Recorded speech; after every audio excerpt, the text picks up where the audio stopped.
कम उम्र में अच्छी सफलता प्राप्त कर लेने के बाद राम का रुतबा अपने समाज में काफ़ी ज़्यादा बढ़ गया था। आखिर कितने कम युवक होते हैं जो अपनी जवानी के पहले चरण में ही अपने जीवन उच्च उपलब्धियों को प्राप्त कर लेते हैं, लेकिन राम ने वो कर दिखाया था। भले ही वह पढ़ाई में ज़्यादा होशियार नहीं था, लेकिन फिर भी वह अपने दोस्तों में सबसे कामयाब इंसान था और इसी वजह से उसके प्रिय मित्र धनंजय को उससे ईर्ष्या होती थी। जहाँ पर राम अपने मन की तरह सांवले रंग का था, वहीं पर गौर वर्ण का युवक था धनंजय और राम ने एक साथ पढ़ाई की और धनंजय राम से बहुत ज़्यादा होशियार था। लेकिन इसे तकदीर की बात कहें या फिर चमत्कार कहें, वो आप पर निर्भर करता है। लेकिन राम अपने जीवन में बहुत ज़्यादा उपलब्धियां हासिल कर चुका था। दोनों बहुत गहरे मित्र थे, हमेशा एक दूसरे से अपने मन की बातें साझा किया करते थे। लेकिन अब परिस्थितियां बदलने लगी थी। राम अपनी जिंदगी में बहुत आगे बढ़ चुका था और वहीं पर धनंजय उससे काफ़ी ज़्यादा पीछे रह गया था। अब उन दोनों के बीच बातें बहुत कम होती थी और इस परिस्थिति के पीछे दोनों का एक बराबर हाथ था। जहां एक तरफ राम अपनी कामयाबी से अहंकार में आ गया था, वहीं धनंजय ईर्ष्या बस अपने ही मित्र से बात करने से कतराता था और इसी वजह से दोनों में दूरियां बनने लगी थीं। आखिरकार वो दिन भी आ गया जब राम के लिए उस नगर के सबसे बड़े सेठ की बेटी का रिश्ता आया। राम अपने जीवन से बहुत खुश था, तो उसके पास अब किसी भी चीज़ की कोई कमी नहीं थी। उसने अपने दोस्त धनंजय को अपने विवाह में आने का न्योता भेजा। जब धनंजय को यह पता चला कि उसके मित्र राम का विवाह उस लड़की से हो रहा है जिसके साथ उसका प्रेम प्रसंग चल रहा था। हाँ, वह उस सेठ की बेटी से प्रेम करता था और पहले में वो भी धनंजय से प्रेम करती थी। इसलिए धनंजय को कुछ भी समझ में नहीं आया कि ये सब कैसे और कब हुआ। यह सुन उसका तो मानो दिल ही टूट जाता है। वो उसी समय अपनी प्रेमिका से मिलने पहुंच जाता है और उससे इस शादी के बारे में पूछता है। तब सेठ की बेटी धनंजय से कहती है कि यह शादी उसके पिता ने तय की है। वो कहती है कि मैंने अपने पिता को तुम्हारे बारे में बताया था, लेकिन उन्होंने कहा कि तुम अपने जीवन में कामयाब नहीं हो, इसलिए मेरी शादी तुमसे नहीं हो सकती। यह सुनते ही धनंजय का दिल टूट जाता है। वो जिसे सबसे ज़्यादा प्रेम करता था, वो उसे छोड़कर जा रही थी, वही उसे नाकामयाबी का तमाचा लगाकर जा रही थी। धनंजय ने दर्द भरे मन से पूछा कि ये तो तुम्हारे पिता चाहते हैं कि तुम उससे शादी करो। मैं ये जानना चाहता हूँ कि तुम क्या चाहती हो। क्या तुम मेरे साथ चलोगी?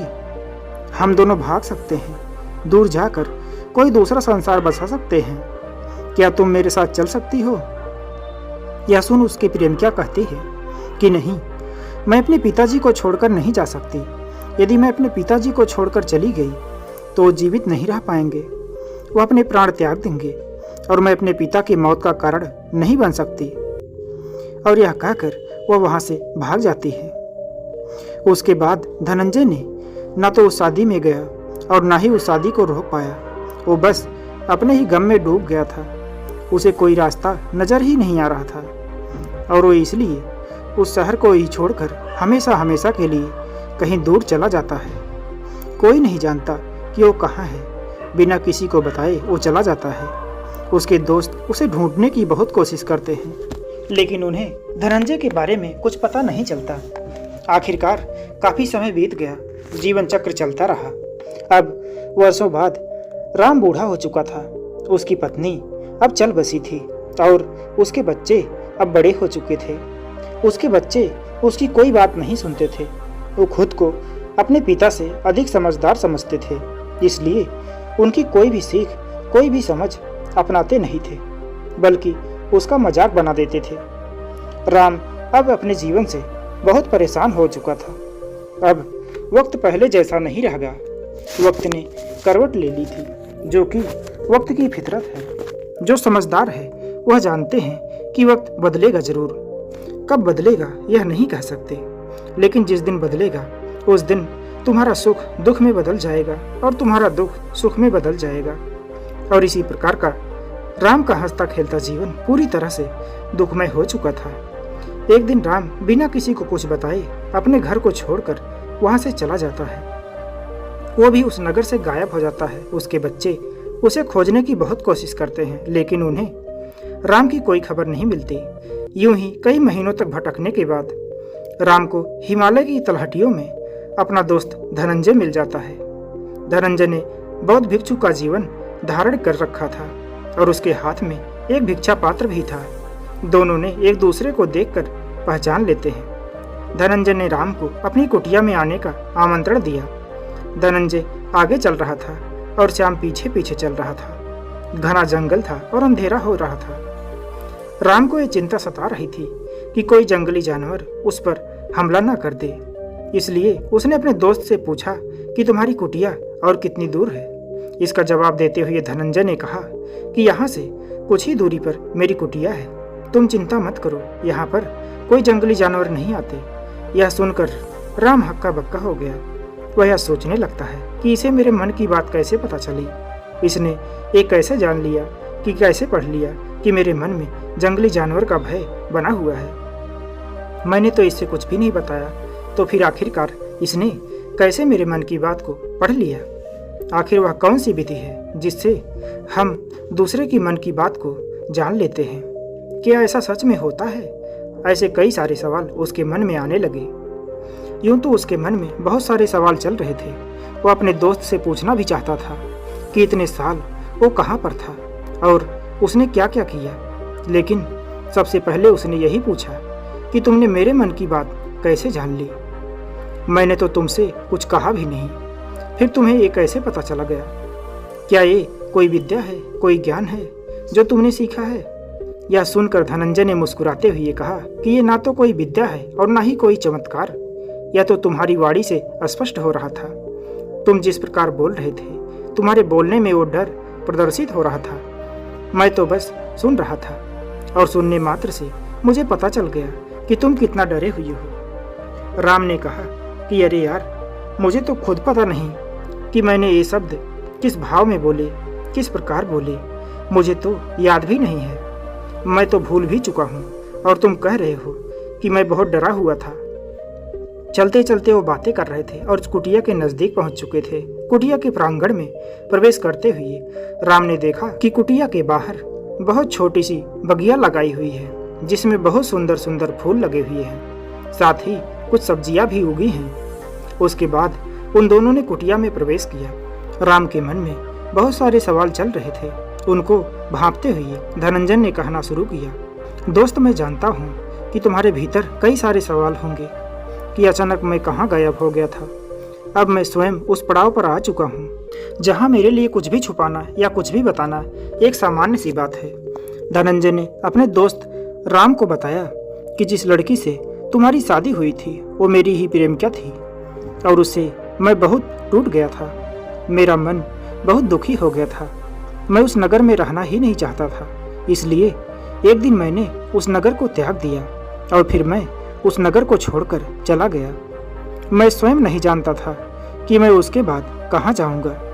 बस मैं उस नगर में नहीं रहना चाहता था, इसलिए मैं उस नगर को छोड़ यूं ही चल दिया। चलते चलते बहुत दिन बीत गए। मेरे पास उस समय ना तो धन था, ना ही कुछ खाने के लिए खाना। तब एक दिन बौद्ध भिक्षु ने मुझे खाना खिलाया। तब मेरे मन में भी एक ख्याल आया कि क्यों ना मैं भी एक बौद्ध भिक्षु बनकर भिक्षा मांगकर खाने लगूं। कुछ दिनों तक मैं ये काम करूंगा और जब किसी काम की व्यवस्था हो जाएगी तो मैं इस काम को छोड़ दूंगा। यही सोचकर मैंने भिक्षा मांगकर खाना शुरू कर दिया था और उन्हीं बौद्ध भिक्षु के साथ उनकी कुटिया में रहने लगा। कुछ दिन उन बौद्ध भिक्षु के साथ रहने के बाद, उनकी ध्यान प्रक्रिया जानने के बाद मैं भी उस ध्यान प्रक्रिया का अभ्यास करने लगा, क्योंकि मेरा मन हर समय उदास और परेशान रहता था। इसलिए मैं ध्यान करके उन दुखों से छुटकारा पाना चाहता था और इसी उद्देश्य से मैंने ध्यान शुरू कर दिया था। कुछ समय तक ध्यान करने के बाद और बौद्धिक जीवन जीने के बाद मेरी इच्छा हुई कि मैं अपना पूरा जीवन एक बौद्ध भिक्षु बनकर निकालूं और इसीलिए मैं एक बौद्ध भिक्षु बन गया। धनंजय ने चाय का प्याला राम की तरफ बढ़ाते हुए कहा कि इसलिए मैं कह सकता हूँ कि मैं अपना जीवन आनंद से जी रहा हूँ। यहाँ कोई चिंता नहीं है, यहाँ मैं बड़े आनंद को अनुभव कर रहा हूँ। और इस आनंद की यात्रा को तक पहुँचने के लिए मैं तुम्हारा और अपनी प्रेमिका का आभार व्यक्त करता हूँ, क्योंकि मेरा मन दुखी नहीं, मेरे मन को चोट नहीं पहुँचती तो मैं कभी भी इस यात्रा पर नहीं निकल पाता। इस पर राम ने कहा कि ओह अच्छा, तो तुमने अपना सारा जीवन सत्य की खोज में समर्पित कर दिया, यह कहना चाहते हो तुम? तो जरा मुझे भी कुछ बताओ, मुझे भी कोई रास्ता दिखाओ।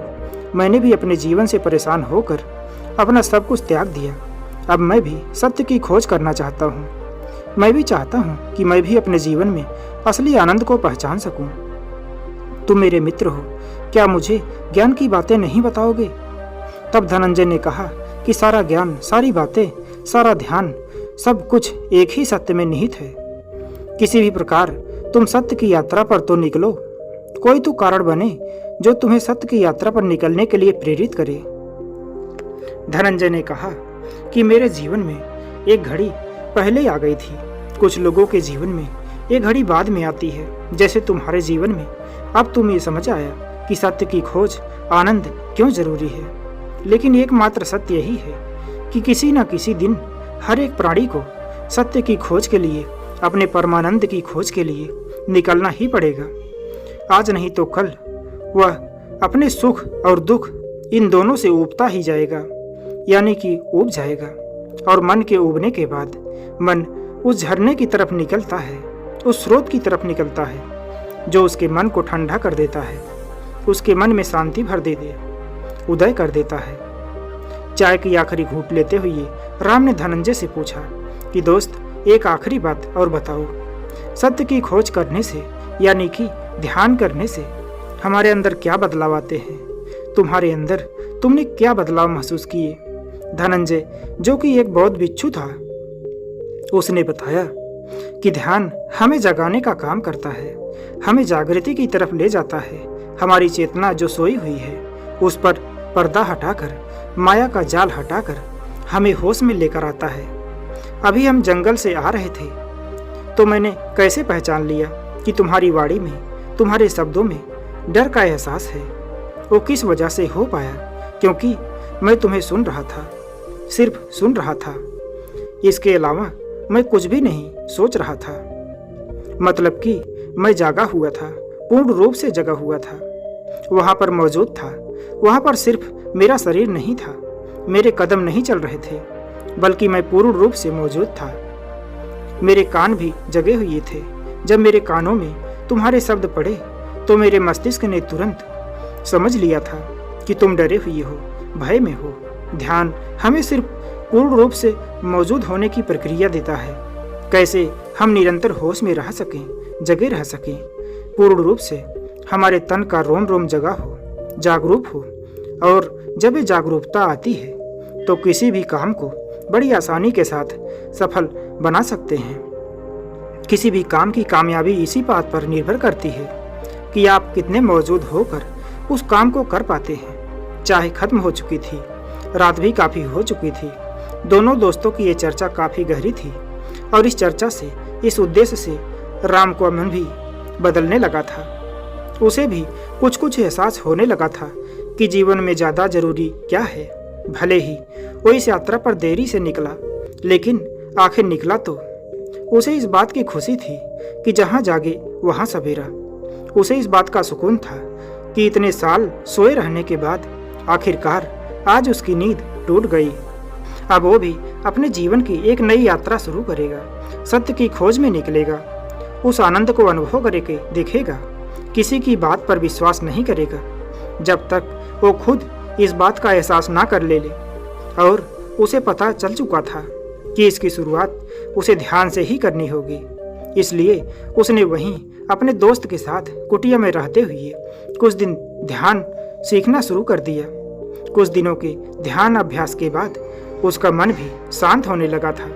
अब उसे एहसास हो गया था कि ध्यान से अभूतपूर्व शांति का एहसास किया जा सकता है, और वो भी अपने दोस्त के साथ इस यात्रा पर आगे निकल जाता है। तो दोस्तों, कैसी लगी ये वीडियो हमें कमेंट बॉक्स में ज़रूर बताइएगा और अगर आप हमारी वीडियो पर नए हैं तो प्लीज़ हमारी वीडियो को लाइक और चैनल को सब्सक्राइब करना मत भूलिएगा। फिर मिलते हैं इसी तरह की एक और नई वीडियो में, तब तक के लिए आप अपना ख्याल रखें।